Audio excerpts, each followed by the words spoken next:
Yo, yo, yo, welcome to Crate 808, the 90s rap podcast that is still catching the blast off the hype verse.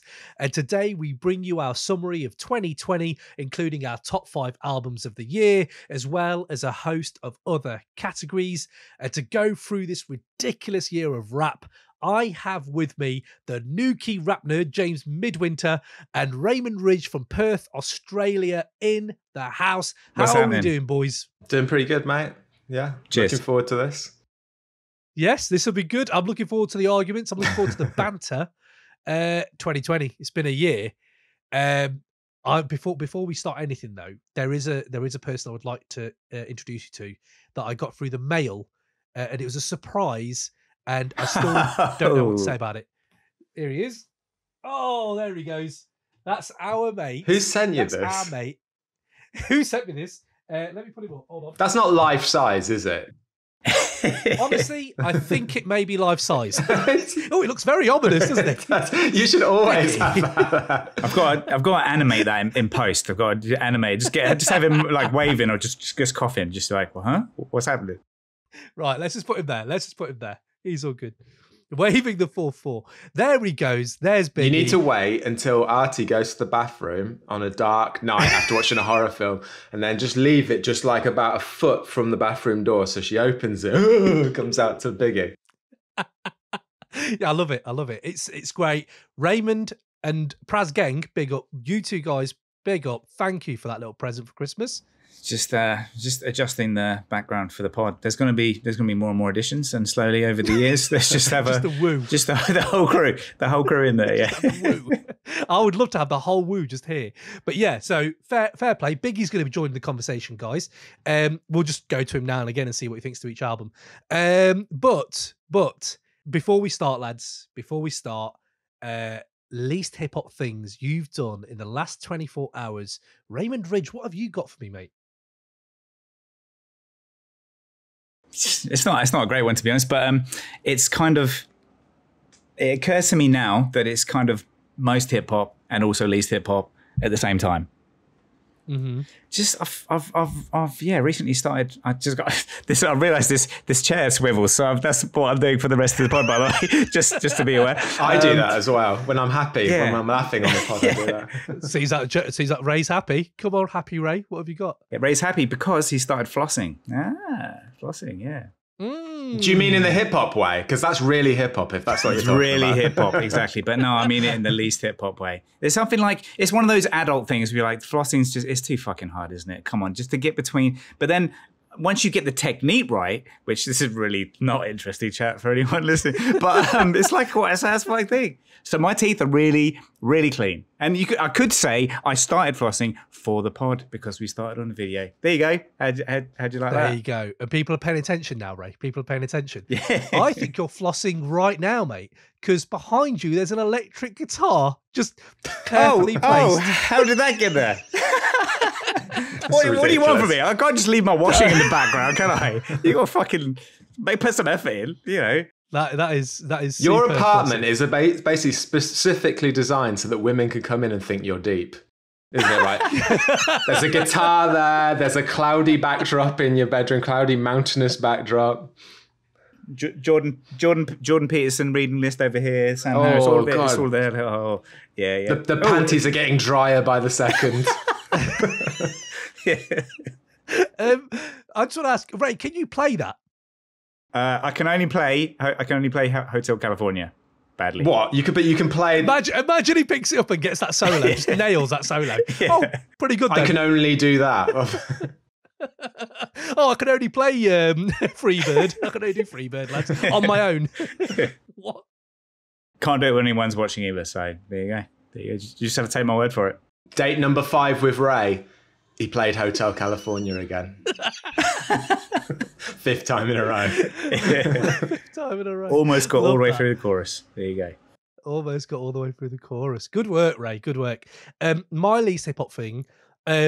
I kind of stumbled into it. I don't know what it was about me that wanted to go back into this, but at lunchtime and whenever, me and my Mrs. Artie, we sit down and we tend to have something on telly as we eat our lunch. And we went through The Office, the US version, we went through Community, and we ran out of things. And she put on Dawson's Creek, and I was like, I'm not having Dawson's Creek. But then I remember I used to love Dawson's Creek as a kid, and watching it back just makes me feel really sad for my younger self. Don't admit that. I know. Well, again, I do everything I can to get rid of people, I think, on the like, I've done REO Speedwagon, Andy Townsend podcasts, and now Dawson's Creek. If you're still following us, fucking fair play, Respect. man. I do not know what you're doing. Yeah. But definitely, and I'm putting this out there to the users, it's nothing to do with hip-hop. The listeners out there, can you think of a worst TV character to hate than Dawson on Dawson's Creek? Because it's the worst thing. You hate Dawson on Dawson's Creek? Meredith Grey and Grey's Anatomy. Meredith Grey. I don't watch Grey's Anatomy. You shouldn't either. And you've watched all of it, haven't you? You've watched every season, right? Whatever. You know, whatever. So you have girlfriends, don't you? What do you want from me? That's true. That's Dawson's Creek for you, girlfriends and a Grey's Anatomy. Anyway, that was my least hip-hop thing. And also, if you do end up watching any of it, he's got a really big head, I feel. Hey, I've got a big head as well. So from one James but to yours another. Is merited. He's on Cameo now, by the way. Is James he? Oh dear. I saw it on Twitter and he was giving. Do you know what? Fair play. I think I might do it for Artie for the missus. He actually fair play to him. Cameo is like a really nice, heartfelt birthday message. Anyway, this is nothing to do with hip hop. So let's get back on track. After James has told me his least hip hop thing. Well, James. I've started watching The Crown. That's pretty least hip hop, isn't it? Fucking hell. All right, guys. Thanks, Gunn. I win. See you later. I win. See you later. I lost on the mailbag episode, and I was like, I need to come back with something really shit. Something big. That is really bad.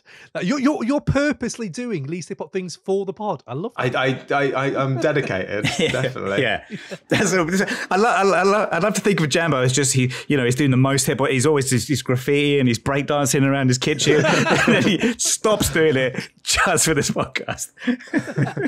Hold on, I'm gonna stop cooking weight right now. I'm gonna stop that. Take the pot off the stove for just a second.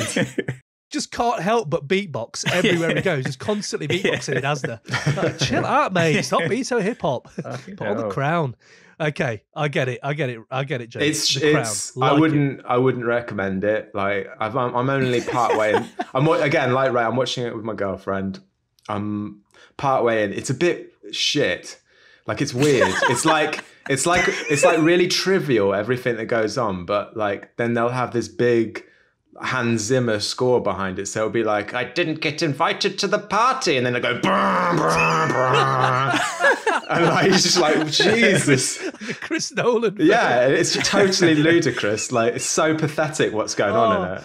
That's fucking fast. I kind of want to watch it now. Is Hans Zimmer really on that? Yeah, he does he does everything, doesn't he? Imagine going to university to like do film scores. Don't bother until Hans Zimmer's dead because he does everything. Yeah. Just wait for him to pop his. Once he passes, all the like composers in the whole of the world will just be going, "Oh, he's dead. Oh, yes, got a job at last." Come on, I've got a job now. Chris Nolan is going to be lost. I tell you what, he's already fucking lost after that awful dog piece of shit Tenet is. Anyway.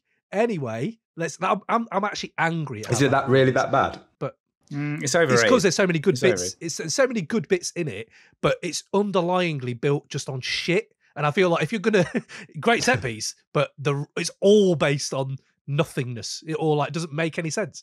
Anyway, this isn't one of those podcasts. This is end of year 2020 podcast. Lads, let's kick off as we mean 2020, apparently. But yeah, let's do it. 2020. I'm drinking some 2020 in 2020 at the end in a 2020 podcast episode. At 20 past 8. What is 2020? Do you remember 2020, the MD 2020 Alcopop drink? I never had it. Was it just like, was it an Alcopop?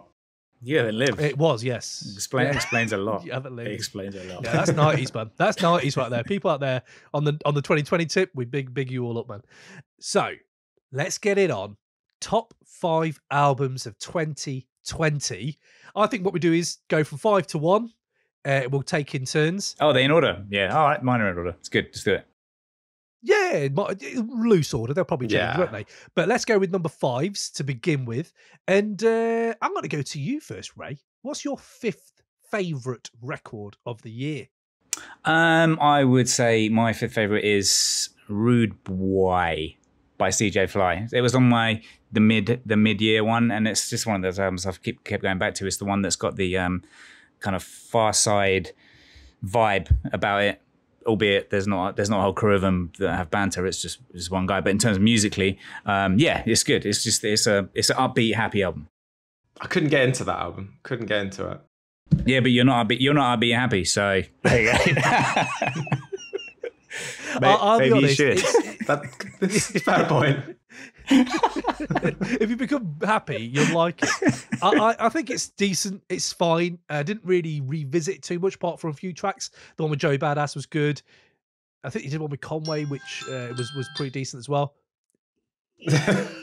Sorry. It's like sorry. Sit to the middle of the table, please. Sorry. Right. Okay. It was a boring album. I don't want to say boring because I got some pleasure out of it. I just didn't revisit it a lot. What a review. I got some pleasure out of it. I got some pleasure out of it. Ray, what was it about it, Ray? Like, you've been bumping. Is it just one of the ones that you rinsed a lot this year, or what? It's yeah, it's just the vibe. It's just the vibe of this. It's one of the albums. To be honest, I've not done a lot of listening to albums all the way through, start to finish. But it's one of those albums, like, when you're walking out the door and I just want to chuck something on. That's one where I'm like, okay, yeah, I'll just chuck that on, and that's fine. It's an enjoyable. What do you mean say? I enjoy the album. Look. Just let me have it. Anthony Fantano levels of critique. This is. What do you want to say? What do you want me to say? I liked it.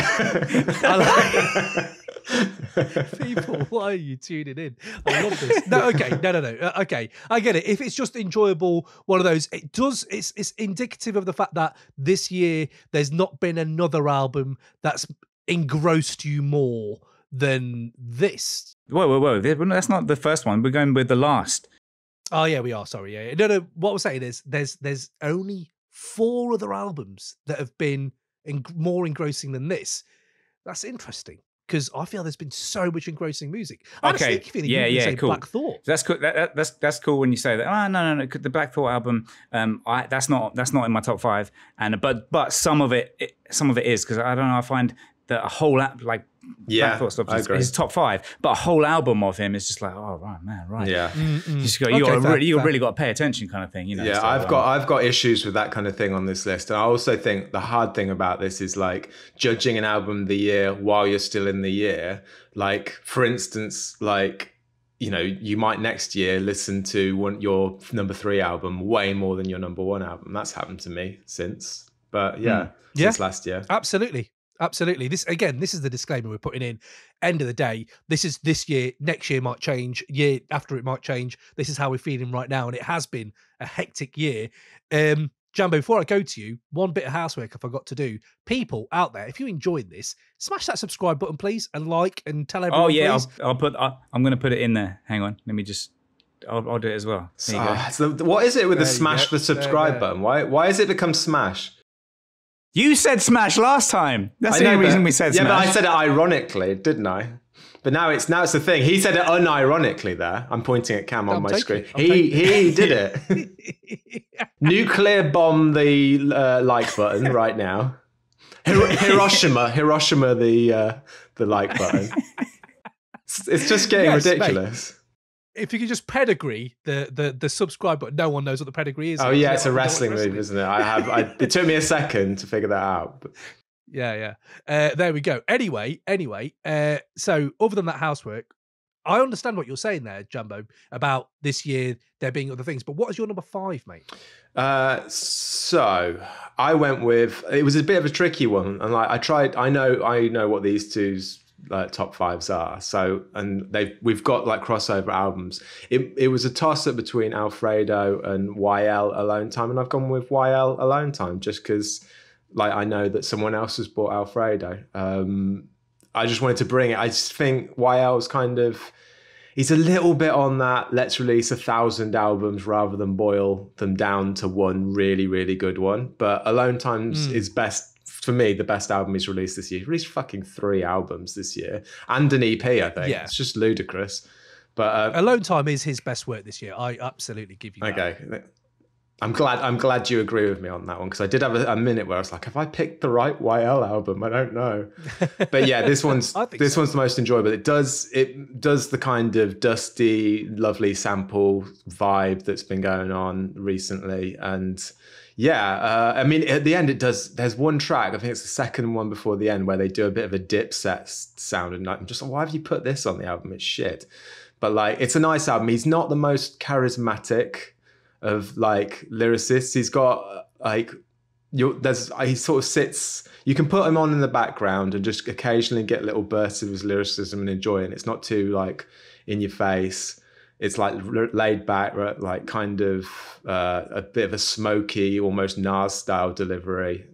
Yeah, it's just a classicist type album. It's like just a very simple hip hop album that's fun to listen to. I like the fact that he talks about his love life rather than just drugs all the time as well. That's quite nice. I was going to say that. Yeah. So yeah, I think you might be even playing it down there when you're saying it's simple, because I remember hearing that Alone Time first time, enjoying it, putting it on the playlist, and never really revisiting it. When you said, "Oh, go for I might put it in my 5," listen back, and I was like, the production on this is incredible. It's really nice, really good. I love Been Gone, No Warm Welcome, Science Class. Those are bangers. And the production on it is sick. I really like YL generally. I think he did Starker USA, which was one of my bangers of 2019. Love that. So I appreciate that you've brought that, because I don't think a lot of people have I've seen it on some music blogs, but generally, I think he doesn't have a good publicist. I think there's a lot of rappers that just have good publicists or something and just get everywhere. He's not really been reviewed in many big outlets particularly. But yeah, I think he's one to watch. I think he's just one of those rappers where it's like, mate, maybe it's the meme now, isn't it? It's like the meta just to put out 100 albums. And I guess it must work for them, but it'd be nice to, have it just not have to go through 3 albums and have a panic the day before a Cray 808 album of the year, thinking, oh, did I pick the right one? But yeah, I understand that. But then that's the industry now, isn't it? People have to release such music. They can't tour. Okay, but you're going to start going on about other things now, so I'm going to spit and jump in about YL. So why like this is this when prepping for this podcast, I know what other albums that Jambo's picked, and my anger will later be presented. This album's fucking amazing. This is ridiculous. I was surprised. I was like, is this the right album? How is Jambo listening to this? I was like, I've literally put it under the heading on my notes. Holy shit, Jambo's going to be all right. That's literally what that's literally what I put. There's hope. The album's really, it's great. It's the way the production is. It's got like how it's been mixed. It's got loads of highs in it. I don't know how to explain it. It's like, so where the vocal sits is right in the middle of the mix, like quite low, and everything else, and also in the center. And then the rest of the tune is kind of off to the left and the right. It's like it's been mixed really nicely. And some of the titles, the 2 tunes that I listened to first, because the titles are "Fuck Your Couch." Yeah, I love That's one of them. And then like, You ain't invited to the barbecue. Is it You Ain't Invited to the Barbecue? Yeah, You Ain't Invited to the Barbecue. Yeah. There. Yeah. But they're both of them are ridiculous. And just like, when he's like you said, his Nas-esque delivery that's bang on. But also it's like, there's no arrogance as well. It's not like an arrogant fucking look at me, fuck you, I'll kill you kind of rapper. He's just like, you're not invited to the barbecue, but maybe you're all right. It's quite a relaxing listen, and that's because he's probably quite a relaxed guy as well. It seems like he's not like trying to be a tough guy, is he? He's just kind of just a normal kid, just being genuine, who's like on a street corner rapping. Like, it's just like quite nice in this era of rap, I'd say. Yeah, it really is. Yeah. And I think it's indicative of a lot of other rappers are doing stuff like that. Fly Anakin, people like that he's worked with, Starker, as I've said. There are other things out there that are very reminiscent of this, but that's fine for me. I love having that because playlist culture, I may not listen to this whole album, but I'll take 4 or 5 bangers and it just makes an incredible playlist. It's really, really good album. I appreciate you bringing that. And I think it's really notable that the mix and EQ is something different. It's different to what you're usually hearing. I don't know. And there are albums on these lists where the mix is a little bit. Oh God. I'm sure we're going to get in there. As you were saying there though, Jambo, about like people releasing so much music, and also what is number 3 today is number 1 next year, whatever. Because there is so much music, it's hard to digest even in a year, isn't it? Like you can't say. And even today, disclaimer on my 5, because I love Lulu with Conway and Alchemist, right? That's one of the early projects this year. I loved it. EP, so it can't be in this 5.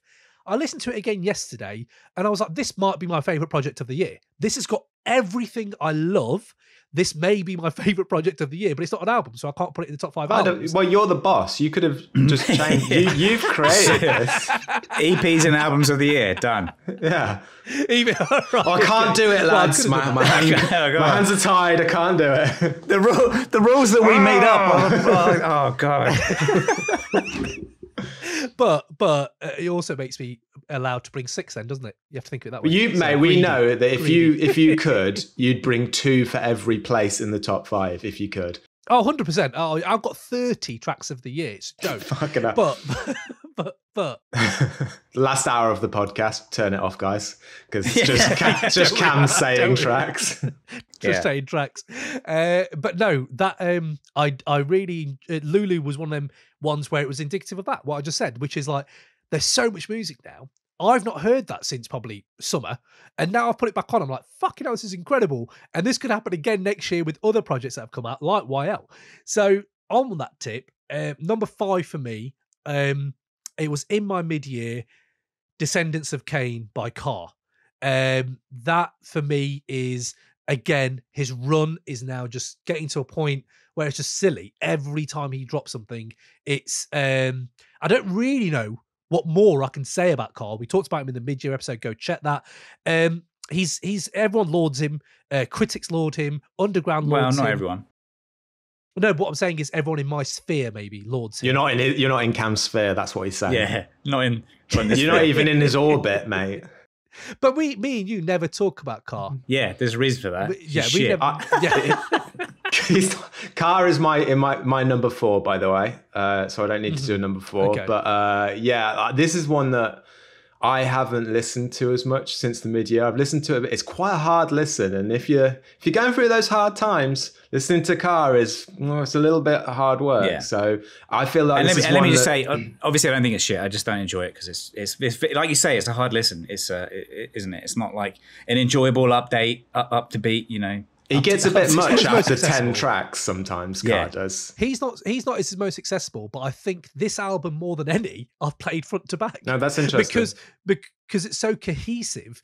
And one thing I love about Carr, and again, this is like 5 years, 6 years, 7 years of conditioning of Carr. So now I know what to expect. We all know, you ain't going to bump this all day. You're going to bump it when you want that mood. Yeah. And I feel like one thing I love about Carr, and this album especially, he's such a singular artist, as in he's built this world, right, entirely on his own, of high art, philosophy, Greek tragedy, religion, poetry, all this construction he's built, and he just explores that world with every project. And it seems he never just jumps ship. He never just abandons what he's done, and he doesn't need anyone else. That's the beauty of it. Even though he fucking gets Rock Marciano on here, and I'm waiting for that link up like project. But the one thing that I would say about this as well in 2020, he's been bringing it all the time. But in this year, the prism of Greek tragedy, philosophy, religion, he looks through, but he's rapping about the Black American experience, listening through that prism. I don't think anyone else does that. And I find him so, like I said, singular. No, he's on his own. He just does his own thing. And another thing on the sampling on this album, maybe it's just me, but it's so immersive. It reminds me of being a kid and watching like old Bollywood films, old westerns, old samurai films. Like it feels like he's just gone and nabbed loads of soundtracks and just rapped over them that I love. So I don't know. Descendants of Cain for me keeps delivering. It's my number 5. It's high quality. It's really high quality, isn't it? Yeah. That's the thing about you.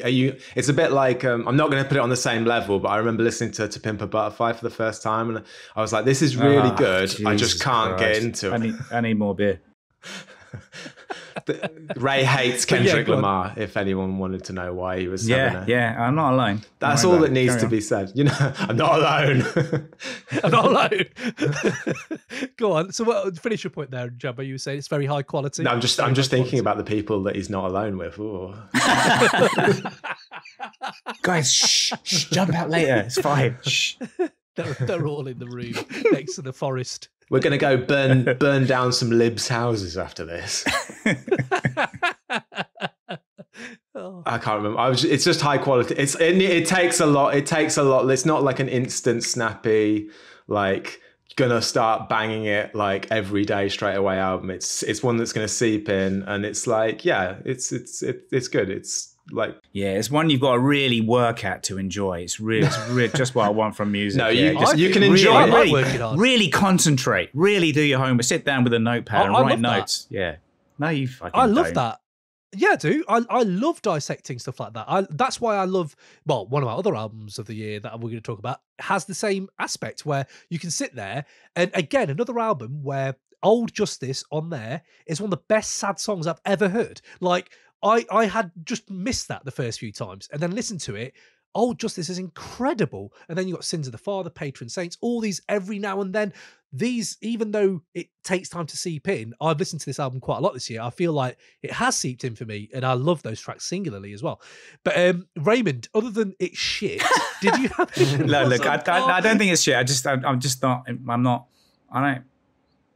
I don't have to sit down. I want to sit down. It's not enjoyable to me to sit down and have to do homework and really concentrate. Like, it's not, there's nothing upbeat about the entire album. There's nothing. It is really, and don't get me wrong, I'm just trying to remember. I've not listened to it recently, obviously. I listened to it because we did the mid-year thing. And yeah, it's just, it's not appealed to me to go back to it. But that's like saying, I watched 12 Years a Slave. There was nothing upbeat about it. Just shit. I don't like it. I haven't watched 12 Years. I haven't watched 12 Years a Slave, and I don't. Why would I want to? But that experience isn't that upbeat, so I suppose it's not going for that. But I'm sure if you're not in that mood, especially in 2020, when maybe you don't want to compound the chaos. Just come out with a party album, for God's sake. Can you do some bangers, please? Get Little John on there. No, look, it has its Scott place. Storch on the beat with Car. It's just not on my playlist. That's what it is. Okay, that's fine. Too busy bumping Rudebwoy. Carry on. Don't put them two in the same category. I beg you, don't do that. Ray, number 4 for you, my friend. What have you got? Number four up. Let me just scroll up. Is in no particular order. It is in order, isn't it? We're literally just making up the order as we go along, aren't we? I'm not. Mine is Hey, don't show behind the curtain, mate. So, I'm gonna say off the back of that, number 4, Homeboy Sandman. Don't Feed Your Mum. It's not called Don't Feed Your Mum, is it? Sorry, I've literally bit like that. Don't Feed the Monster, isn't it? Is the name of the album. Yeah, it's there's something about it. This album is like, it's very simple. It's very easy listening, but it's also him talking about just shit that is relatable. There's no ego there. It's just him being like, look, I went through some mental health stuff. I've had to wait for the missus to get ready. It's just all the tracks that are... Song. Yeah, do you know what I wrote? Do you know what I wrote about that song? I'm waiting for my missus to get ready. I wrote Peter Kay observational comedy. Also great. Also great. Garlic. Yeah, that track. I mean, look, there were other stuff on the album that I was like, this is good, but like tracks like that, I was like, you were running out of things there, weren't you? No, I love but that's also, I think it's worth writing those ones that are like, really? But also it's like, it's also, you just skip the fucking track if you don't want to listen to it. Also, pointless choruses. The choruses he has, why have you put a chorus of you just chanting this shit thing that it's not enjoyable to listen to? It's just repetitive. This is why choruses have gone. This is the point where I'm just making a note. Good. I'm just making a note where Jambo said pointless choruses. Noted. All right, we'll move on. I can I just jump in there for a second? Yeah. That's fascinating you're saying it that way, because I find it brought something so refreshing this year. And you're saying it's lightweight. There is some nice lifting moments, but Trauma, what a fucking track. When I heard that, I don't know anyone this year who's bared their fucking soul, and Conway's one of my favorite rappers, and he has bared his soul on tracks. But the way Homeboy Sandman has done it, I like that part of it. I just didn't like when he went from the verse into just repeating something over and over again. I was just like, surely we're past this in hip hop now. Like, you either get a good chorus. But that's it. That's what's great. What's different about it is that it's very simple. Isn't it? It's very simple. They put this next to Car. In terms of it, that being how heavy a lift that is. This is just put on and understand it immediately. You can your mum can listen to it and it's fine. It's not gangster. It's not, shitloads of swearing, disrespectful to women, blah blah blah, whatever it might be. You can just put it on in front of you. I agree with that. I also think though that there actually is a depth to it, and it plays on both levels. I reckon you could do a very easy listen to this album if you wanted to, and if you really want to dive in, like I did with this album when it came out. I went on his YouTube. I went to see how he was promoting it. And maybe that's why I got more like on that second deeper level, because I don't know if you've checked his YouTube, but do go check out his YouTube, because one video on there, it's not Waiting for My Girl is a good one, but there's another one where the whole thing is like a 12-minute video of him attempting to do a jump between buildings and why he thinks he needs to do this and face fear. Otherwise, if he doesn't do this jump, the music he makes doesn't mean anything. That's how deep he's going. Very edgy, isn't he? Just hearing that. I like that. The album cover's very edgy, and that, like, it's a bit too like, he's a bit of an edgelord. He sounds like I did like the verses, like I did, and I didn't think the production it seemed all right. I've only listened to it a couple of times, but it's a bit, thinks he's a bit of an edgelord, doesn't he?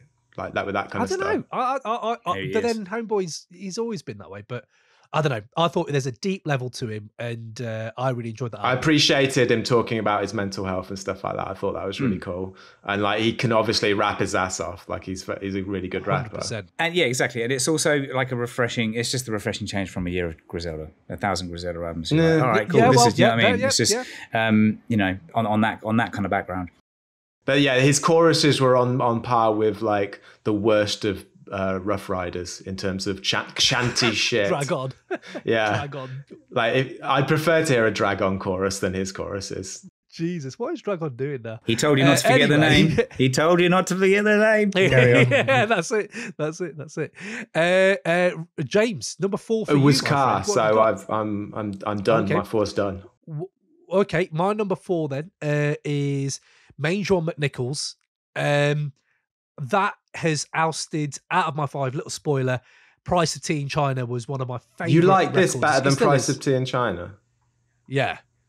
I play it more. I love Price of Tea in China. It came out early, so maybe I rinsed it so much. And when Manger came out on streaming, I ended up streaming it quite a lot, which was later in the year. So maybe it's recency bias there a little bit. Either way, both are incredible records. But Manger, for me, every year I find an album, I find that it's usually someone like Car that I need to kind of peel the layers back. And Ray hates doing that. I love doing that. This is one that sounds like, and I've talked about it in other episodes, where it sounds a bit like Radiohead. Sterling Toles is on a level where I can't even understand how he's got this. How have you made Detroit River Rock? How have you made, and I know this album has gone on for years and years and they've made it, but the fact that I just get different things from the production, let alone Boldy's stories about his mum, about losing twins. it touched me a lot. And maybe it is because I had Boldy on the pod and we got to talk to him. But Teen China is like expansive, really expansive, like where Boldy gets to really talk in the space of the music. Alchemist leaves it really sparse. Boldy can do what he wants. On this, he's got constraints. It's like there's this bit coming in here, and we're going to make that bit fade out. Boldy, you've got to mold yourself around it rather than price of tea. And to see him do both has been really interesting. And just a different beast. And speaking of choruses, when you're talking about the whack ones from before, the how Boldy puts together the chorus on or whatever you want to call it, the hook on Detroit River Rock, that whole bit, that build up, that lock and load, what, etc. That's I don't know it obviously, but it's just ridiculous. It's sick. And the build up with the, I don't know, it's just Boldy James has got the right balance of like, you know, it's quite serious, but also like fucking rhymes, you know. So it's yeah, absolutely. I think this is one of the most powerful records because Medusa, like you said, Detroit River Rock, the middle of next month, Mother Dearest, all these tracks, right? I remember when I first heard this album, I bought it on Bandcamp, and I had to stop what I was doing. I haven't done that much this year. You know, when you actually have to stop and think, what the fuck? Usually it's just repeat and you listen to something. But there's just something about it. And I love the production. It's so different. No one's doing what Sterling Toles is doing. No one is. And I love Detroit for that, man. I love Detroit. What are you saying then, Jambo? I haven't listened to it enough, I don't think, to like give a full... It just didn't strike me. I liked... what's the other album he came out with this year? Price of Tea. I liked that. It was a little bit drab. I don't think he's figured out the right beats for himself yet, and I felt this was even drabber, like on first listen. Wow. But like, I'll give it another go, but it just didn't. Sometimes you need balance on a track, and I feel like he's going down the car route of being very, I don't know, like it's quite dark and like a heavier lift, I guess. And it just didn't jump out at me quite yet. But there's so much music that's not surprising at the moment. But yeah, I definitely felt like Caruth, the first track off of Price of Tea in China, was on my tracks of the year earlier this year. I really love that track. And the album didn't quite live up to that. And I feel like this is more of that kind of thing. I prefer him to be on some more like vibrant, beautiful piano loops than what he is on at the moment. But that maybe I will get into this more. We'll see. You guys have bigged it up quite a lot, so I'll check it out more, I think. Yeah. I think it's not Price of Tea, as in like Price of Tea is a different beast. You can listen to that and it's a vibe for the whole thing. And this is different. I think it hits you more. But that's my number 4. Raymond Ridge, number 3. What have you got, mate? Number 3. Number 3. Wait, let me have a look at that. That's number 1. That's already gone. Dun, dun, dun. Ransom, director's cut. Scene 3. Scene 3. It's just so satisfying. I love the look on Jambo's face. Look at this. Brilliant. Where he's just waiting to... I sent a message on the group chat when he picked this, and I was like, I literally thought that, you know, on Spotify, when you go to look at an artist and there's an artist that's exactly the same name, but just some weird bloke living in Tennessee doing the same thing. I was like, this is the wrong Ransom, right? There must be another one. This is shit. This is no. I hate this. I can't listen to him. Anyway, carry on. I'll tell you why. Ray, make your point first, and I'm going to go to Jambo. Go on, Ray. What's it about Ransom? Because let's be honest, Ransom has brought out a lot of projects this year. He's dropped a lot. What is it about? But it's cohesive. It's cohesive. It's all you know, director's cut. I can't remember the other titles off the top of my head, but it's all you know, relating to the scenes of a movie kind of thing, you know. And yeah, it's just, like we said it on the last pod, he rhymes correctly. You listen to it and it's a satisfying listen because he rhymes like, what was that we said before he rhymes in a way that you're expecting the next rhyme, and he delivers the next rhyme where you expect it to be. It's a satisfying listen in that sense that you're rewarded. You're like, oh yes, exactly, this is how it's supposed to be. Unlike people that are about to be like fucking Freddie Gibbs and all the rest of them, they're just like, oh, you know, we don't need to stick to her. We'll just fucking talk shit constantly. before we go to Jambo, I just do want to back up Ray on that. This is so satisfying for me. That Ransom is generally. And his choice of beats as well. Like the beats are ridiculous. He doesn't always have... Big up Nicholas Craven, man. He doesn't actually always have to choose drums as well, as I said before. But you know what? It's fine. It works. It's great. And he talks about other shit. It ain't just coke. It ain't just braggadocious. But it's about but it is coke what as well. is going on right now. And also, he's 40, isn't he? You just feel like, yes, yeah, you're right. Okay, well, look, we haven't lived anywhere near the same life, but it's like, oh yeah, look, you know, he's an adult. It's good. The stuff he's doing on Hereditary, the stuff he's doing on Blackula, that stuff he's saying is like, yeah, man, that's dope. James, tell me your thoughts, bro. I just have an issue, like aesthetically, I suppose. I find his voice and his rhyme flow really, really repetitive and annoying. Like da da da da da da da da da da. It's just the same flow. Like I'd like to do an experiment where you take all the beats, you muddle them all up, but keep the same verses on each track. So they're just because you could literally interchange them. His flow is exactly the same all the way through.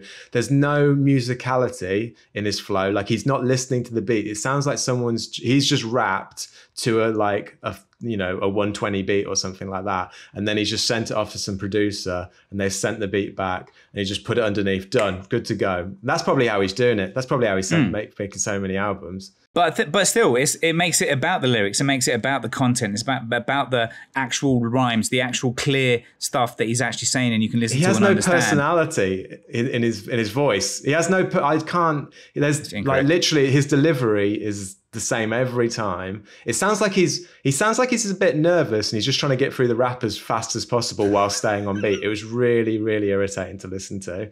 Bit like Ray with every podcast.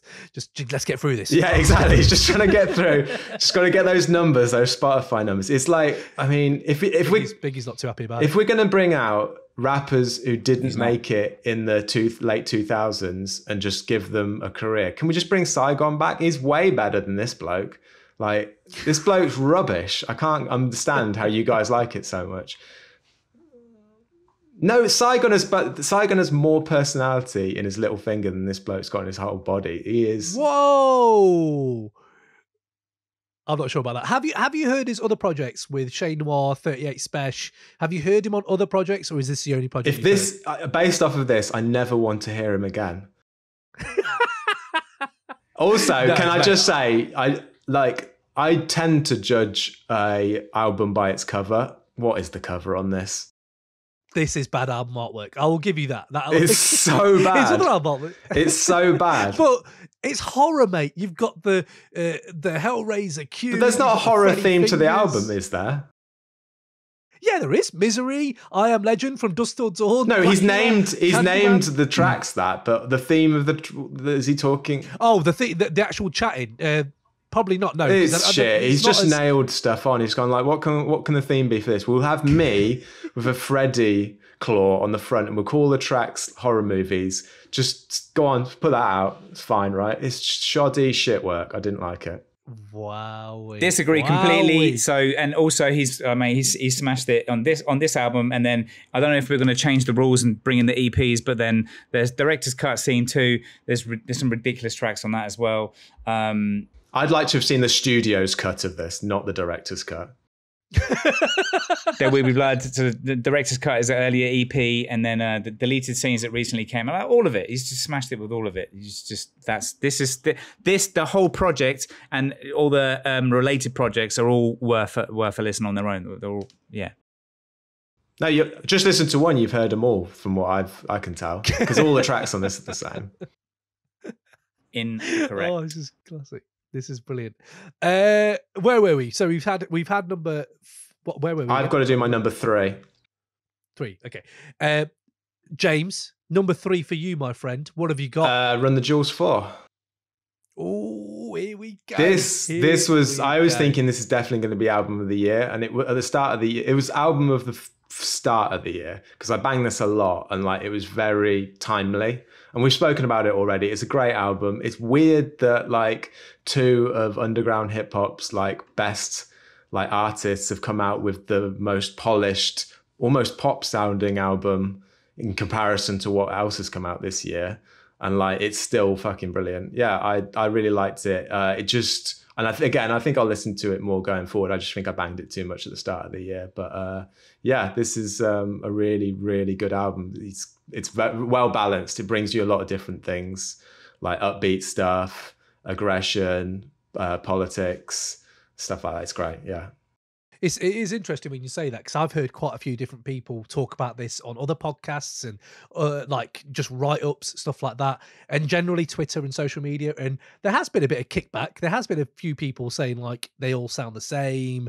RTJ aren't very dynamic with their experimentation. What? I don't agree with any of that. That's ridiculous. I don't. I've read this. Yeah, absolutely, 100%. No, yeah. So sorry to interrupt, but they are totally dynamic with their experimentation. But let me just say, absolutely, I'm not ever listening to this album again. This is it's an irrelevant. You know, it's just not. It's just that whole kind of the synth beat sound. It's like not so much of the. It's not boom bap hip hop, is it? It's just like, I'm like, all right, yeah, I'll listen to it for a bit, and it had its moment, but it ain't album of the year. It shouldn't even be it's not even in the discussion. Ridiculous. Fucking hell, outrageous. I'm just going to say there, James, that's my number one. This is my favourite album, and emphasis on favourite. Favourite? Because when I was looking at it... You don't think it's the best? That's what you're saying there. It depends what you're measuring by best, because I would probably still put this as best as well, because it delivers. It's your best and points. Your favourite. It's your best favourite album. It's my best favourite album. Okay, cool. But, you know, best can be different, because Manger is best on other levels, but then you think, well, you know, let's just put it down to these points. And boiling it down, and you say it's not very boom bap, but the categories I have for boom bap, well, for use for better word, that boom bap sound or essence or spirit. Just use the word hip hop. Hip hop. This delivers on all those points for me. As in, do I want to fucking get thugged out? 100%. This is one of the live acts I can't wait to see. In next live act has to be Run the Jewels. Yeah, totally. I want to see him live. I ain't listening to the album Absolutely. Again, people say hip hop isn't good live. Watch fucking Run the Jewels. Did you just say you want to see them live, but you never want to hear their album again? I don't want to hear that album again. Like, what? Do you want to hear them live? If RTJ come to Perth, you think I'm not going to go? Are you kidding me? There's like me and the three other hip hop heads are going to be there. That's what's going to happen.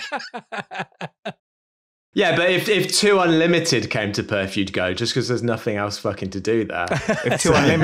When 2 Unlimited came to Perth, I went. There you go. Well, did they really come to Perth? They have like a what do you call it? You know, there's one of those concerts where 100 forgotten acts come in, you know, because they're desperate, because they're all broke now, and they're like, I can't believe I just made that joke and it actually was true. You did it. I'm pretty sure it's a whole bunch of forgotten 90s acts that you know, like one hit wonders and whatnot, all come and just do like a Friday night, and they all. So my actual joke was true. Yeah, it really happened. Actually true. That's incredible. I'm just going to say it's on Run the Jewels, right? This is why it's my number one. First of all, if you're looking at categories, I want to get fucking thugged out to this album.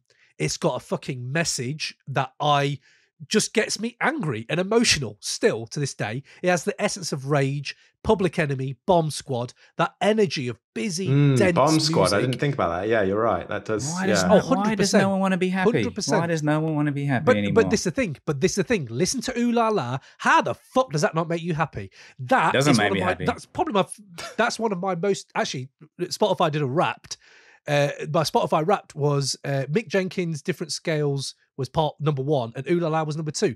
I've rinsed them to the point my little fucking 3-year-old knows that track when he puts it on. He'll stop what he's doing. He's dancing with me to that.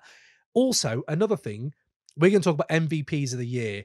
I'm not trying to spoil it too much, but the fact that this album has that, it has dope videos, dope artwork, it has the MVP of the year contender on it, Killer Mike.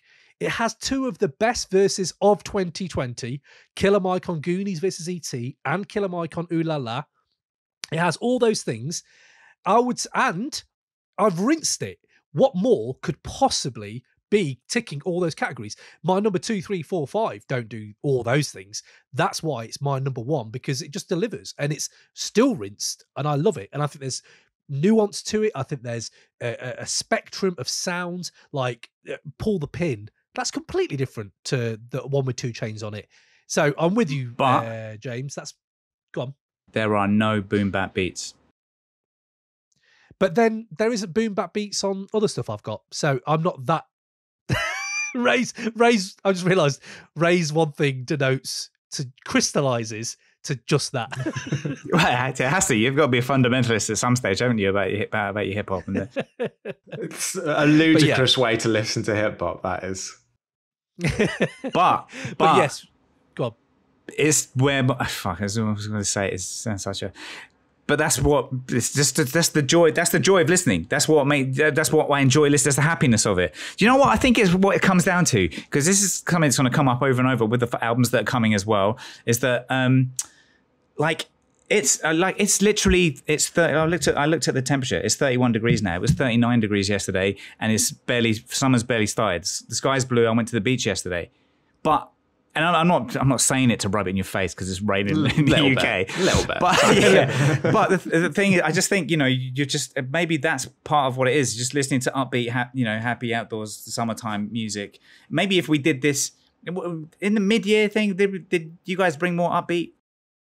Yeah, no, it's pretty much the same. Mine was about similar. Oh, you're just miserable all year round. You're all right, cheers. No, but this is mate, we're not like golden retrievers, mate. We're not just happy in the summer and then in the winter. Really down. Now, and last point on it before we move on. Last point. It's got possibly the best display of lyricism through the whole album compared to any other album this year. I really like how they're kind of like, let's make sure the opening line of this verse is absolutely amazing. They've literally seemed like they've like gone out of their way to make the first like few bars amazing. So it just really gets you into every verse. It's great. But but every song, there's not one song on here where I think, yeah, they're kind of coasting. They're just fucking bringing it fire, everyone. And bring me another album where the lyrics are better. They just isn't. I will. So there you go. I will. Watch this space. Okay. Also, would you consider either of them off the back of that, because you spoke very passionately about it? Would you put either LP or Killer Mike in your top 5? MCs of all time. Top 5 is top 5 is top 5. I would say Killer Mike more than L is a definite in the conversation for 5th spot, because it's just been too regular now. LP. I love LP, I do, but I don't know if I'd put him in my 5, But yeah, I would say Killer Mike is in that conversation for greatest rapper of the last 5 years. Interesting. I disagrey, but carry 100%. on. Carry on. Okay. Let's not dwell on it. Let's get to the users. Let's have a break from the podcast. Is Killer Mike one of the best rappers of the last 5 years? And if not, who is? And if this hasn't got the best lyrics, what has? There we go. People respond. crate808@gmail.com. So next up, my number 3 favorite album of 2020. It's Alfredo, man. I know we've talked about this on the mid-year. I know so many people have put it at number 1 and Grammys and whatever, but there is merit to me on that. Obviously, massive Alchemist stan. I love Freddie Gibbs as well. One of the best discographies of the last decade, I would say. But Alfredo, for me, it's the moment when you realise something I will just listen to over and over again. And maybe that's because on CD as well, I have been bumping it in the car more. So in the whip, it fucking bangs. 1985, man. That fucking track. I cannot even. The way the guitar sample, the screaming. There's like a guy screaming halfway through. Freddie on that. Freddie, what he's talking about isn't revolutionary. It isn't like making me think differently about Gibbs, but that's fine. I've got Bandana. I've got Pinata. I've got all his other work he's done.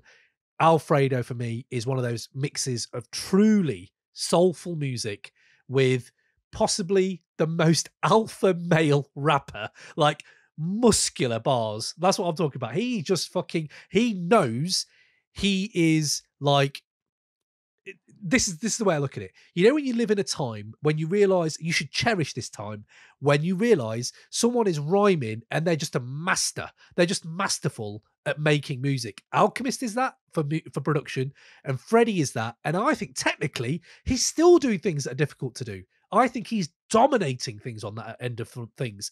And for me, he's just incredible on and off the album, even when he's trying to have beef with LL. You're like, what is this? And yeah, I hardly skip the album. It's just fucking beautiful. It's a beautiful piece of work.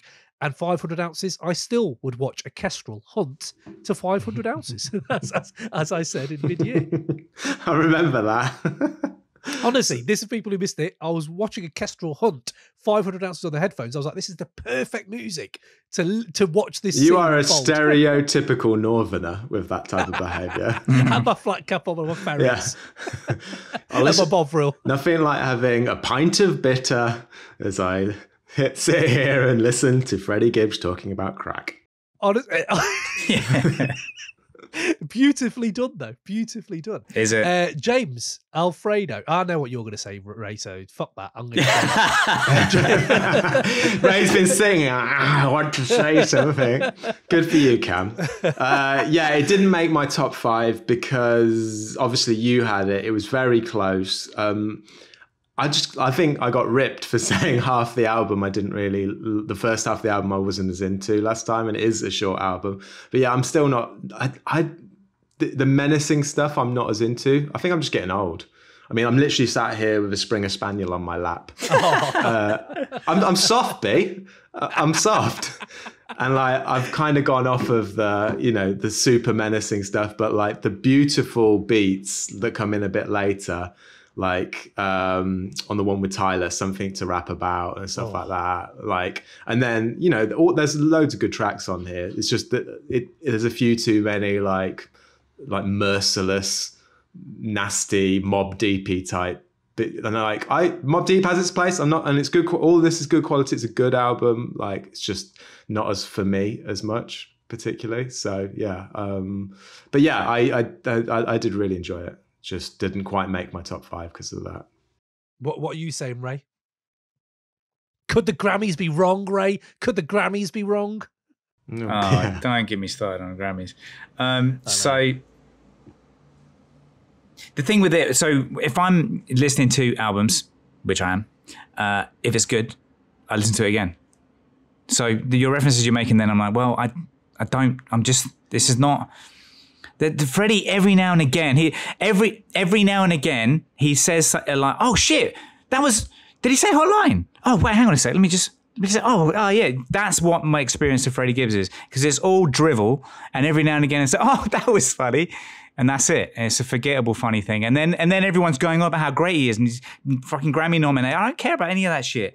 This is not. No, it's not. And but not even never mind the Grammys, but just people saying it's great. Like, is it?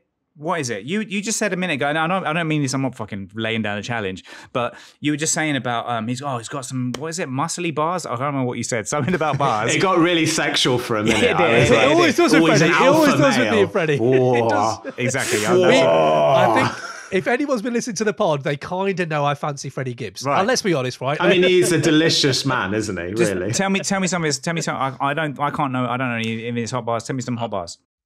Okay, this is the thing. We did last time. Last year we did. I knew you were going to bring this argument to the table. And the thing with Freddie is, he doesn't have hot bars. Okay, good. No, he has hot bars, but it's stuff like at the top.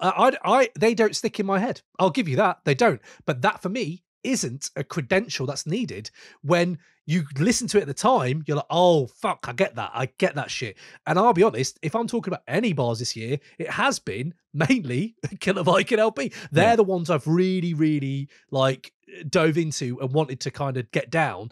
Whereas I just ain't got the time to do that with Freddie, but I know when I'm listening, his bars are fucking incredible. Maybe next year, if I've listened to the album more and more in the whip, at the moment, it is the beats that are probably like the ones that are fucking just carrying me through it. But that comes with time. I think that comes with time. Remember to just recite bars. Like even M's album this year, he had some good bars on there. And I know we've brought up M. It took ages to bring up M. Usually we bring him up a lot earlier.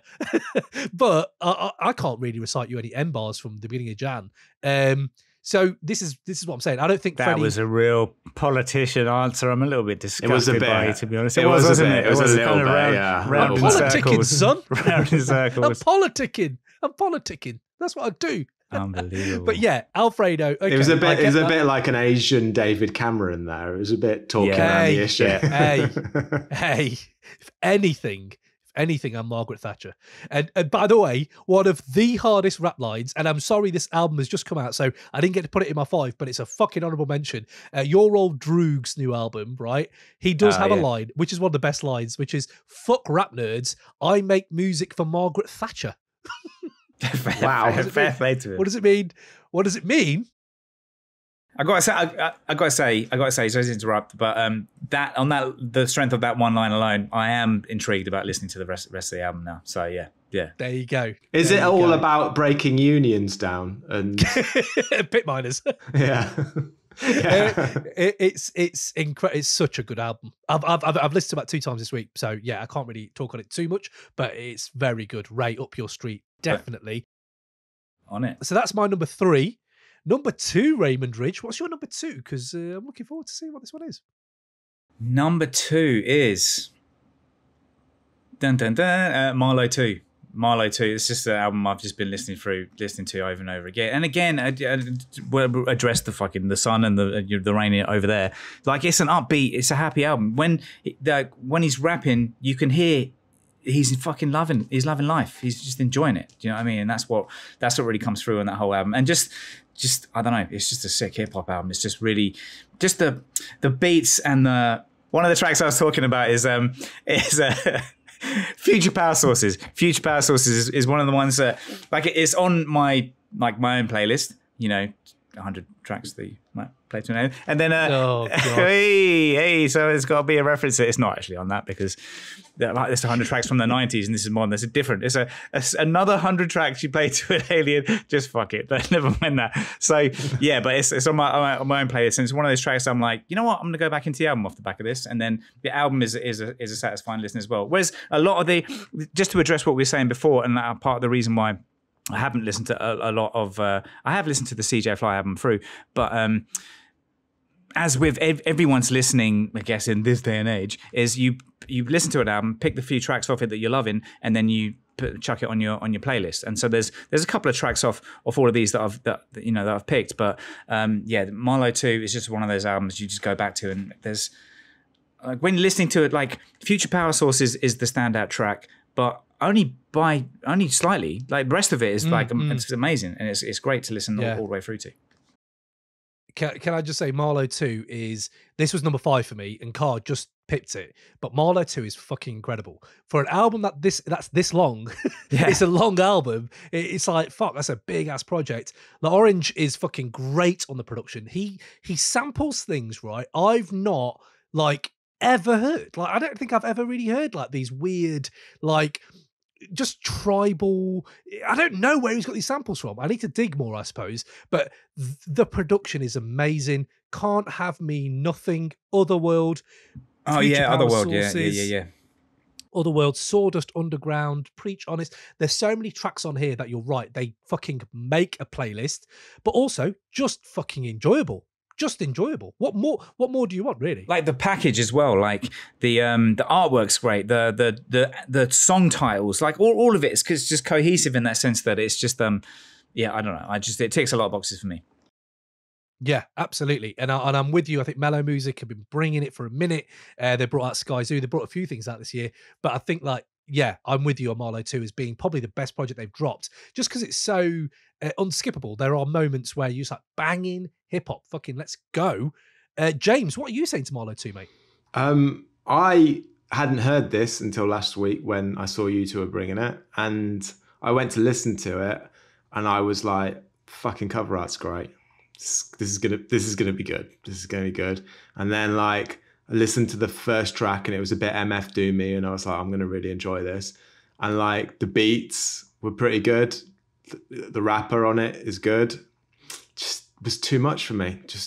It was like the mix wasn't right. Like it's too loud. It is loud. Yeah, and it's a really loud, and it's good. I just haven't got into it as much. And yeah, in terms of my mood, it wasn't really what I was going for. It reminded me a bit of DM and Gemini, like a very loud, shouty rapper on quite luxurious, lovely, but upbeat and like almost carnival-esque beats. But he also does a lot. You know what you said, what you were saying about, sorry to interrupt, what you're saying about Ransom, about how he's recorded it over a metronome and just stuck the beats on afterwards. This is exactly the opposite of that. What you were saying is what really gripped me, that he's here on Marlowe 2, he's clearly rapped to the beats. Like he kind of sings it as well, you know, slightly, you know, the way that it's, it's just that's kind of makes it more kind of cohesive as well.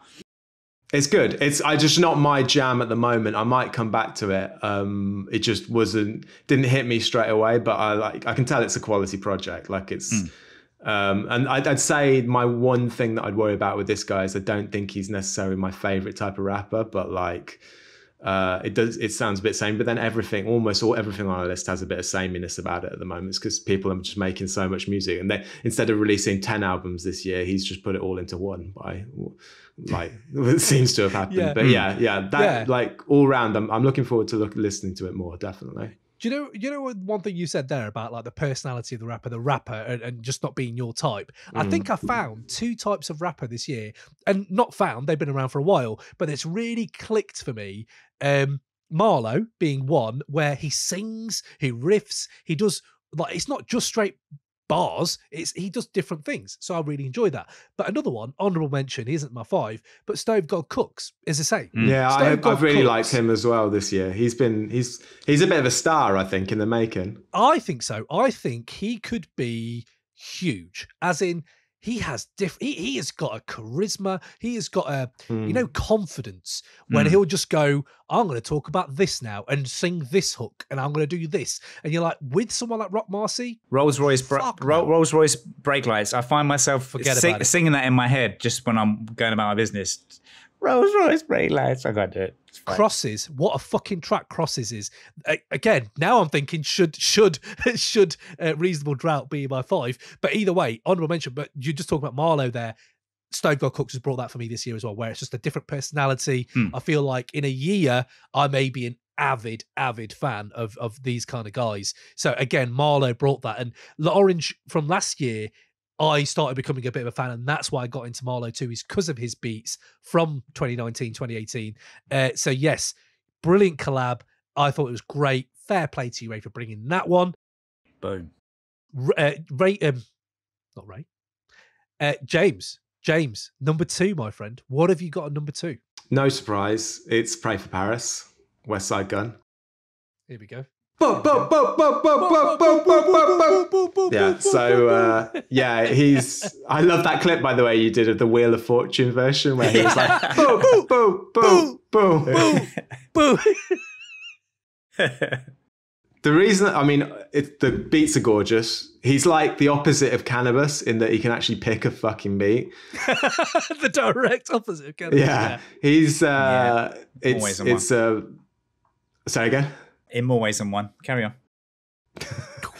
Oh yeah, so like essentially, like it's a really enjoyable listen. It's very relaxed. Some of the best Alchemist beats of the year.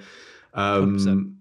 The reason I like this is that he's doing the usual drugs talk, but he does it in quite a flamboyant, enjoyable way. You can tell it's coming from a real place. But like he's fun with it. Like I find Conway and Benny, I like them. Don't get me wrong. I think they're good lyricists. They've got a decent amount of charisma, but like it's a bit serious. Like he's a bit more tongue in cheek and silly with it, and I can get with that. Like it's quite fun. Hold on, sorry, my spaniel's. You wanted to go? You had enough of this. Go on. It's the Westside Gunn chat. He's had enough of it. Go on, you go. It's Westside Gunn again, Jambo. Don't speak that way about Benny again, okay? Don't speak like that way about Benny. He's not having it. Massive Benny the Butcher fan. He's not having it. Benny the Butcher fan. He won't hear anti-Griselda talk. But yeah, it's just a lush album that you can put on and chill to, or you can put on and like walk down the street to, bob your head in Ray's way. Well, you can't because there's no drums on it again, isn't it? Is it another one? I can't remember which one it is. I think there are drums on it. Le de Jobiba or whatever. Jalabit. What's that one? Le de Joliba, whatever. That one. That was fucking great, man. Fucking love that track. I don't need to walk down I can just walk down the street feeling cool, listening to like 70s samples. Mate, Sean versus Flair's got drums all over it. Yeah, that's a DJ Premier beat. I don't remember. Like I say, that is one of my favourite look. tracks. I don't want to. there's nothing negative to say. The thing is, it's hard. You know, when you like someone, it raises the music in your opinion. Do you know what I mean? Like you, and how can you not like Westside Gunn when you like someone? You know, how they are as a person. Like whatever you might have thought about the music, you got more time for them. You know, off the back of that, haven't you? So you know, yeah. I think that's an interesting point with Westside. I do genuinely want to bring this point up about Pray for Paris. It is enjoyable. It's possibly one of the most enjoyable albums Griselda have ever done. I would say it's definitely one of the most accessible because of that as well. But I would say what I would love like what I would actually love him to do after this. He's worked with super producers. He's done some great work with a just expansive sonic palette. But I actually wouldn't mind him doing specific one producer collabs now. So hearing him, and I hear he's got an album with Madlib. I want to hear that. I want to hear that now in 2021 from Westside. Oh, that doesn't sound like a good combination to me. No, it doesn't, but I want to hear it. Madlib's beats can be a bit like jarring at times, and then he's quite jarring. It's going to be a very jarring album. It's interesting. It'd be interesting. But one thing I was going to say about West and this album and Pray for Paris, obviously, man, I went out there, got the merch. How much did that cost you, that top? This is, I think it's 80 quid. So it's not bad for a proper limited edition jumper, mate. Come on. Yeah. Not limited edition, is it? But yeah, either way, I was going to say Pray for Paris is my number 2. So that's my 5. So it goes Run the Jewels, RTJ4, Pray for Paris, Alfredo, Manger, McNichols, Descendants of Cain. Those are my 5, and I think Pray for Paris is possibly my most rinsed album. Like it's just amazing. The tap dancing, it's a really easy listen.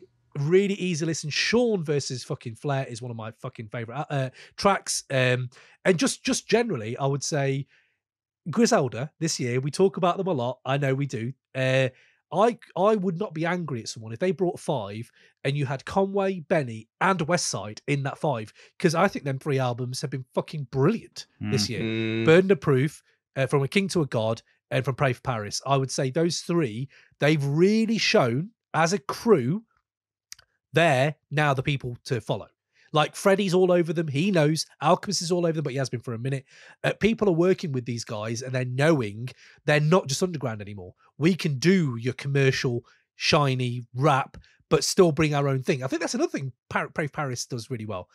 It kind of bridges that Griselda Derringer sound, but also brings you, here's Tyler the Creator, and here's, other people that haven't been in the mix before. Why would you want that? I like the way Tyler came onto that album, and like rather than doing what say Busta Rhymes did, which is like, I'm going to talk about coke. Busta, that's not why we brought you on. When he's on the Sunshine album that came out later this year, it's really weird hearing Busta Rhymes suddenly talking about how good at like cooking coke he is. Yeah, Tyler came on and just talked about how he was getting fucked by a big like 6'2" bloke on a gangster rap record. I love that. That's great. I mean, that's hip-hop right now. Yeah, that's better. That's like you brought yourself to it rather than just gone and go, do you know what people like? They like coke. Although to be fair, that Busta Rhymes verse is still Busta and he's still really, really like charismatic on it. Yeah. Like, but it is weird hearing talk about that. There's no way you're cooking coke, mate. I know. I thought the same. But it's because you want to hear Busta, and his album's been amazing this year as well. But like, yeah, it's just interesting when you have these worlds colliding, and I love it. Black Thought, people like that. Like, I want that kind of movement of Griselda to just then seed. I just can't wait for the next wave now. Like, what could it be? What would they be doing? Because Griselda have just done something so wild. But that's my number 2. Raymond, Pray for Paris. What have you got, mate, for Pray for Paris? Pray for No. So the thing is with Pray for Paris and all of Griselda's projects is there's so many of them, as we keep saying, and it's just the fact of the matter, isn't it? And I think they've got their motivation for doing that, but they're cursed by the massive quantity of their output because, like, there's only 24 hours in the day. I'm not spending it listening to fucking Griselda projects. Do you know what I mean? And so, therefore, if I'm giving it that one listen, it better be fucking incredible because I am listening to incredible music. Do you know what I mean? And I'm not going to be there listening to 35 Griselda and saying, "Oh, Pray for Paris is great." Like, it didn't grip me. And as nice a guy as Westside Gunn is, as great, I'm sure he'd be a wicked laugh out on the beers. Great, but he's not an incredible lyricist, is he? He ain't in your top 5, top 10, top 20, top 50. No, exactly. So that's just there are people that are putting out great music that are. So in a world where you've only got 24 hours a day, and there's you've got to spend so much time listening to everything else, and also meditating, also not listening to anything, just having some fucking time to yourself. When am I listening to Griselda albums? This is probably the worst time to break it to Ray, but hopefully we're going to set a Patreon up from next year, and I want to do every single Griselda project on the side and go through each one, an episode on each one. And Ray, you're there with me, man. I'm going to hold your hand and we're going to go through every single Griselda project from back in the day up to now and review every one. I can tell you, Ray, how to fit them in. I can tell you how to fit it into your schedule there. You just when you're meditating, put it on in the background. Who doesn't like listening to some crack when they're trying to clear their head? The thing is, listening to it would therefore require more meditation, for one thing. Secondly, their output is such that if we started doing that, we'd be doing it forever because we'd never get to the end of it. We'd be the Griselda podcast. By the time we put out the first 3, they would have put out another 6 albums, and then we'd cover those 6. They'd put out another fucking 12. And I won't enjoy any of them. It would not be a good user experience for the land. That's why people are going to pay, mate. Do you remember that? Do you remember that Shia LaBeouf thing where he watched all his films? I'm not gonna lie, back to back. That's us doing Griselda. I'm not joking, man. I was at work and just logging on and just watching him in the background, just having another screen up, just having Shia LaBeouf. That's what it's going to be like. People are like, should we just log in to see what Ray's when he's listening to Griselda? He's puking up again. He's just like frothing at the mouth. Just so good, fucking brilliant. Well, there's our top 5s. No, hold on. Has everyone? Nope. No, I've done my top 5. Not done my number 1. Oh, yeah, okay. You've done your number 1, so everyone else's can fuck off. Is that what you're saying? Okay, so my top 5 is done. James Midwinter, what is your number 1 album? I'm going to butcher the title of the album, but it's Navy Blues Ada Irin, which was a surprise one for me earlier this year, and it was my number 1 earlier this year, and it's still my number 1. I still bang this album. It's you bang it. Because it bangs. As much as I can bang it. It is a banging album, yeah. It's MOP-esque bangers on there. I love this album, but go on. Yeah, I put on Cold as Ice by MOP and then straight away afterwards. 22. Yeah. I just love this album. I think it's just rich and beautiful, and like it puts me in a good mood. And yeah, like I think I've heard the term like for another album, but it may in a review somewhere. But for this album, it sort of sits. It's spiritually rewarding. It feels like that. It feels like a good, lovely listen where I get to like get inside the mind of someone who's very thoughtful and see the world a little bit differently through their eyes with really rich, beautiful beats behind it. And there's a lovely interlude with Carr, who I like to think of as his sort of rap dad, because they're a little bit similar. Like Navy Blue is a little bit like a sort of emo-ish teenage son of Carr, but more upbeat and less drug talk. But yeah, it's a beautiful album. That was my number 1.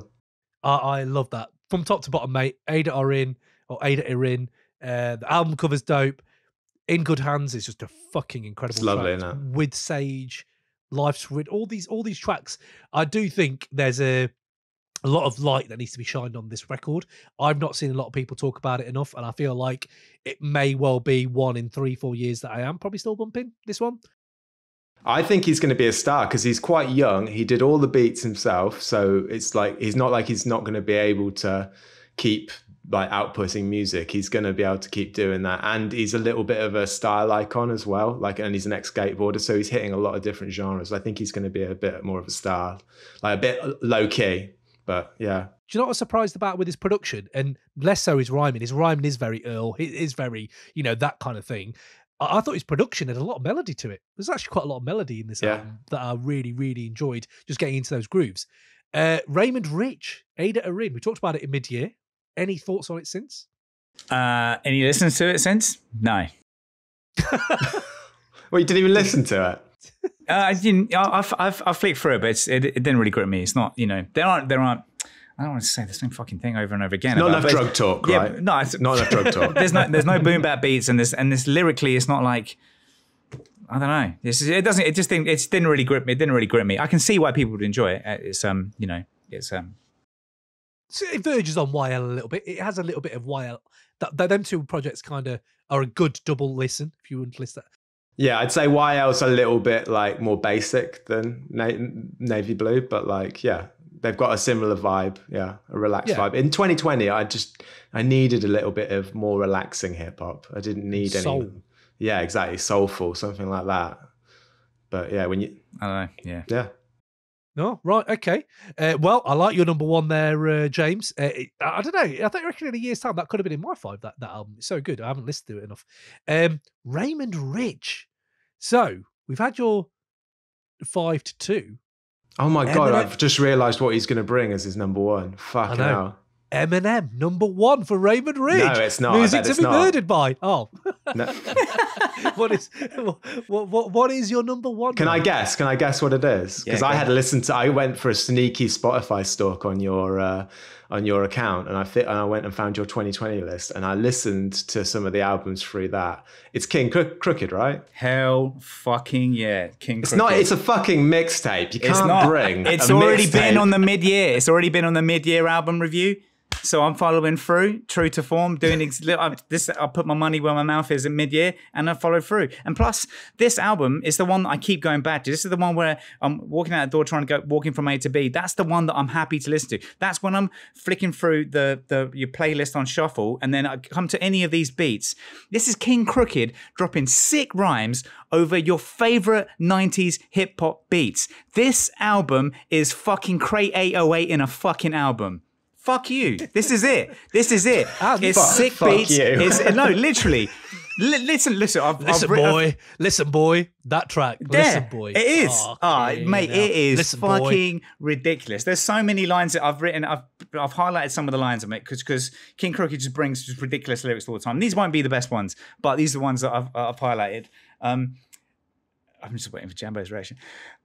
I wrap circles around them like a basketball for Christmas. That's fucking quality. I wrap circles around them. That's so bad. Like a basketball for Christmas. Why would you bring that one? He's got Wait. We haven't had Ray self-sabotaging on the podcast for a while, have we? That's one. I will punish you, son, like you Chris Rivers. Yeah, I will punish you, son, you Chris Rivers. Oh, Jambo doesn't get it. Let me explain to you. Chris Rivers is Punisher's son. Mm. Oh, shit. Sorry. Watch it. I just realised. Ray's had to stand up. Just had to take a moment. Sorry, I missed that one because I'm not a Marvel and DC Comics virgin. Pen. No, not the Punisher. Big pun. Big Punisher. Okay. Big Punisher. But otherwise, but still. Have you heard of Big Punisher, Jambo? Have you heard of? I don't read Hello magazine. Who's Big Punisher's son? Oh my! Who gives a fuck? Who? Yeah, she rhymes. Everyone. But pretty much everyone does. Wait. It's like I fucked a Roman chick because my ex is a 10. That was good. I did hear that one. That was a good one. Yeah. Ray's walked off. Ray's left his room. Imagine if he got locked out now. Imagine if he locked himself out. And he's not. No, he's held the door. He's held it because he was scared to lock himself out. Just. Ray's walked off because that line is that is a fucking dope line. That is a dope line. That is a dope line. That's it. That was a good line. I like that as well. Yeah. I heard that. Do you know what? You were saying there it's over 90s beats. The beauty of this is, even though it is a mixtape and weeklies that he's dropped whenever, they've got a twist.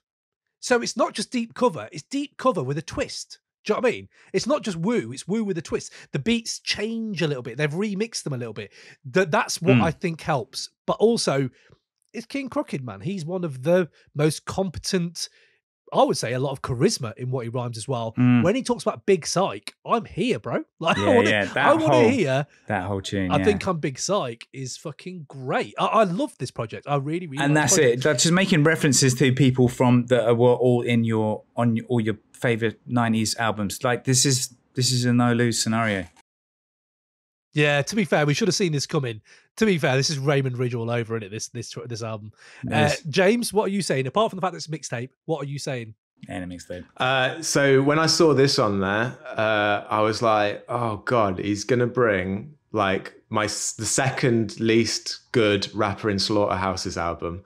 And I was like, I looked through his catalogue and I was like, oh, he's released 100 million albums. And I was like, this is going to be hard work. And then I put it on and I was like, oh, this is actually fucking really good. This is pretty fucking good. Like, it's not an album, so technically you've failed on that respect. However, I did really enjoy it. I thought, yeah, how could you not? It's cheating, really. He's just bought amazing beats. I thought it gave me a little bit of an insight into him as a person as well. Like after all the drugs talk and stuff like that, where charisma is more about how creative you can talk about drugs. This was really fun in that I really felt like I you were saying earlier how sometimes if you like a rapper, you like their music better. Yeah. What's the track? You versus You? That one? Oh, yeah. The one over Exhibit. I mean, obviously, I'm a stan for Exhibit's 40 Days and 40 Nights, and he bought the beat off of one of the tracks off of that. Yes. And I was like, and hearing Exhibit at the start talking about his mental health and stuff like that. Love that. And then going into the beat, which is such a banger. And like Cam said, they've like turbocharged the beats a little bit. Like it isn't just the same beat. They've made it better. They made it slap a little bit harder. And him talking about creativity and how you've got a voice in your head telling you, stop what you're doing, that this is going to be shit and that you just got to fight against that. And then in the verses talking about how you do that, I was like, fucking hell, Crooked Eye, you've gone past Joe Budden. You're now above Joe Budden in my Slaughterhouse. He was always above Joe Budden, mate. Come on. Not in my. I always like Budden. I always like Budden better. But now he's number 2 on my favorite artists in Slaughterhouse. Damn. It's never going to meet. It would never be in my top 5 albums of the year. It's not even an album, but it was fun. I haven't listened to it all the way through that many times. I've mainly banged the first few tracks because I only just heard it for the first time, like at the weekend. But I went into this with low expectations and came out of it thinking, this is fun. This is a lot of these tracks are probably going to go in my playlists. And I got a new respect for an artist that I kind of thought was just he was a good artist, a battle rapper, but I kind of pigeonholed him a bit, and I was like, good on you, mate. That was fucking cool. So well done, Ray. Good Look work. at this, man. It's a beautiful thing, isn't it? Just love. Open minds. I have an open mind. It's good one of us does. All right. After 4 years of the world slowly becoming more and more divided and isolated from one another, this is hopefully an indication where we could go, people. People are getting on. Look at us here. Raymond, James and me, we're all getting on over an album that's number 1 in last year. If we had been doing the pod in person together, me and Ray would have slit each other's throats last year. This year, we're clinking glasses over a Crooked Eye verse. Never thought I'd ever hear that. I love that, man. I love that. So it has been an incredible year. I love them 5s. People, get in touch. Tell us what you think of those 5s. Bring us your own top 5s, please. But also, I think there's some honourable mentions. This year has been mad. I think we've got to talk about R.A. the Rugged Man, R.A.P. Ferreira, Shay Noir, a Written Testimony. I'm surprised a Written Testimony didn't get in here. Electronica. You know what? I like that album, but it pissed me off that he was doing Griselda ad-libs in the background and stuff like that. And like, he was ripping them off a bit. And I was just like, come on, mate, you can do better than that. And he's dislikable as well. He's quite dislikable, isn't he? But it's Jay-Z as well. Jay-Z kind of dropped an album. If they'd have just put Jay all over the beats on that would have been album of the year, probably. Yeah. I'd also say, oh man, it was going to be 5. It was going to be my number 5, but it's just way too long. Is Miles by Blue and Exile. I think there's moments in that reached incredible highs, but it lags in the middle. And I was like, it's too long. And also Elzhi's album. I love that album as well. So yeah, there's been a lot, man. I'll put everyone who did an interview with us. We all liked your album. Love you guys. Love you guys. You were all the album of the year to me. Black Thoughts Project was good. Yeah. Is there any honourable mentions that you guys have for that didn't make your top 5 but could have? Black Thoughts was close. Black Thought, cool. Yeah, the Written Testimony was good. Like, it just was a bit irritating and like unoriginal at times. It was a bit bandwagon jumpy for me to put it as like a good album. But yeah, Black Force, I actually, listened to that a bit. And again, he's another rapper that I've in the past not been as into, but I heard your interview with him. And I was like, you're a really, really good bloke. And I'm going to give this another listen. And I was like, yeah, it's good. I think I'll like Crooked Eye. I think there's going to be a lot of his tracks going into my playlist. Yeah. Absolutely. And I take that on board. 2 seconds, I was going to say something. I've forgotten what I was going to say. Oh, well. Cut that, Ray. Don't leave that in. What did you just say, Jambo? There was something I was going to put it to the next category. What did you just say? How have I forgot that? No, don't worry about it. But James, yes, I appreciate that honourable mention. You should maybe check out Jay Electronica's.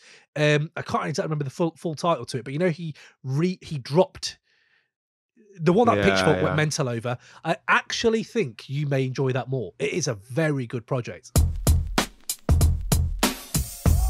So, guys, just going to interrupt proceedings right there. That's the end of part 1 of our summary of 2020, but we get into more topics in the next episode, like MVP of the year, verse of the year, feature of the year, 90s discovery of the year, and just loads of other categories we had on the go. So keep it locked. Please subscribe and like everywhere, and tell a friend to tell a friend. Also, make sure you check out the merchandise on crate808.com, and while you're there, hit subscribe on that newsletter, because I know we've been a bit lazy, but 2021 we're looking to build that up and give you more dopeness. Also, get involved in the convo, man. We want to hear from you guys. So, we already had a mailbag episode. There was so much great correspondence just from the rubbish we talk on this podcast. People actually came out and corresponded with it. It was great. But we want to do more mailbag episodes, and hit us up on socials or email at crate808@gmail.com and tell us, just the running things of 2020, man. Like, what are your favorite albums of the year? What are the albums that you love that your friends are sleeping on? And what are the top bars of 2020? Who is your rap MVP of 2020 and why? Feature of the year, 2021 collabs you want to see, all that good stuff. So yeah, man, stay tuned for part 2. It's coming up, and we will catch you soon. Peace.